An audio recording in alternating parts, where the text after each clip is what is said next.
FM News Talk 97.1. On-demand audio.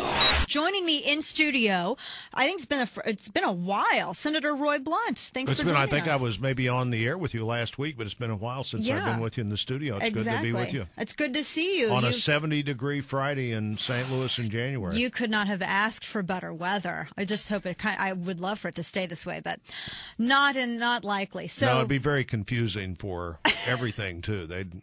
Trees and everything else. You couldn't stand much of this, but we probably won't have much of it. So it'll all work out. Yeah, it'll all work out in the end. So you guys, the Senate had really, the 113th Congress Senate, you guys have really just started the new session off, being dropped essentially in a pot of hot water here. You have all of the nominations coming through. You have Hagel, you have Brennan, you have Lieu. We have the discussions on gun control, which is happening. We have the financial battles, which are happening.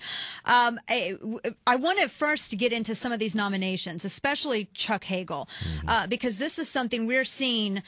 Really, it's odd. I think there is as much Democrat opposition as there is Republican opposition to someone like Chuck Hagel. What do you think of the president's selections for his cabinet here? Well, we'll see what happens with Chuck Hagel. I didn't serve with him. He left the Senate in 1990.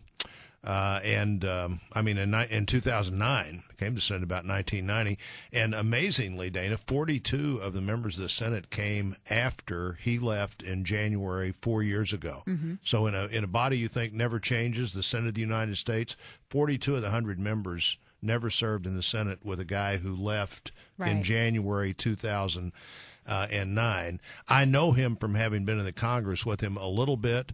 I'm surprised, frankly, that the president wanted to take on this fight this early. But if you read Charles Krauthammer and any number of other conservative columnists, they're saying, well, it's because he shares the president's vision for the military. And we'll see if he does or not. He is truly a military hero. He and his brother enlisted men in Vietnam in a really unusual story, serving together. At one point, he saved his brother's life after he'd already been wounded. So there's a lot of admirable things to say about Chuck Hagel. I'm on the Armed Services Committee now. Yes, and you're going to be questioning him. And I'll be at that front line of those questions. And so the one thing I have said, he's called last week to talk on the phone. And I thought, I'd be glad to see you when you can come by. Right. So come by. And, Iran is something I'd be very concerned about. Exactly. Attitude is how he wants to explain statements he's made about our relationship with Israel, and the government of Israel would be at the top of my list to be things to be concerned about. But I want to talk to him about that. I'm on this committee. I want to give him a fair hearing. And normally, I think the president deserves some leeway in people that are going to leave when he leaves, more leeway than in judges who are going to be there forever.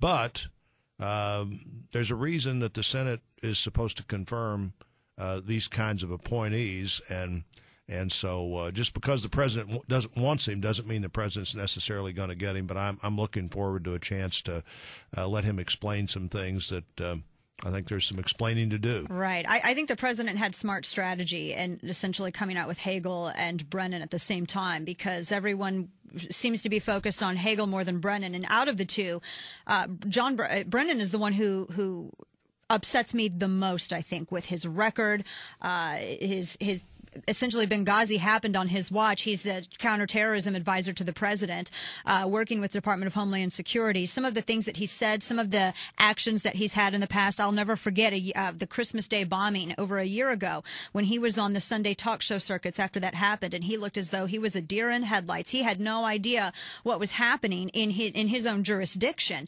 He worries me. What are your thoughts on John Brennan as a nominee? Well, I think you're exactly right that Brennan may have the distraction of Hagel may be helpful to the Brennan nomination.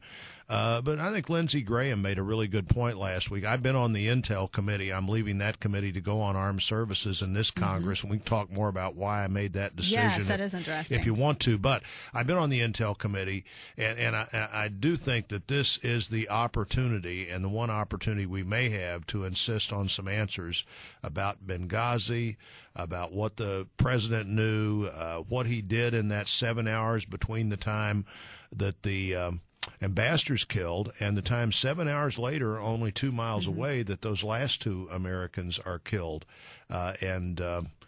So I'm not without concerns about this, and things that Brennan said after the killing of Osama bin Laden, the public kind of information that he was sharing.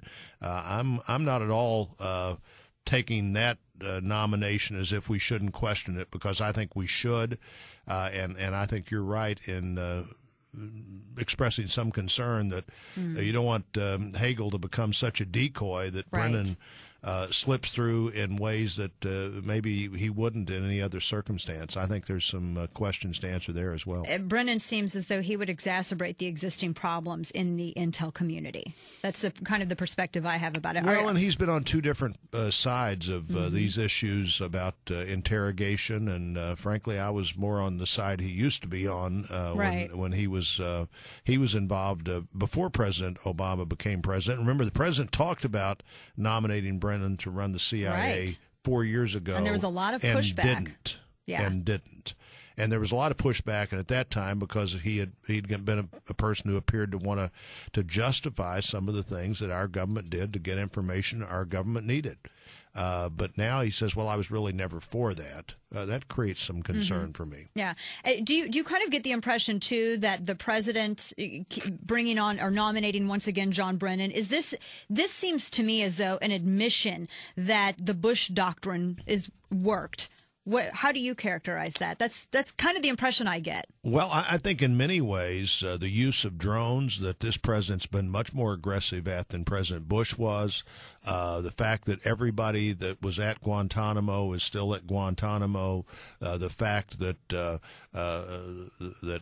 he is moving Brennan up, though I'm not sure where Brennan is on these issues, but 4 years ago I thought I knew where he was, and it was basically someone who'd been very supportive of the Bush policies post 9/11. I saw something the other day. It was talking about the loneliness of one guy, this one guy, by the way, being Barack Obama, having to make the decision about whether to go after Osama bin Laden, and I was thinking, I wonder why I never hear this same kind of heart-wrenching story about the guy who was president on 9/11, where we had enemies all over the world that we didn't have any idea how to deal with, and frankly, dealt with them pretty well, as it turned out, and kept America safe for a long time. Yeah, absolutely. You're going to stick around with us for another segment. We're going to take a quick break and come back with more discussion with Senator Roy Blunt. He's in studio with us. We're going to discuss the Russian adoption situation as well.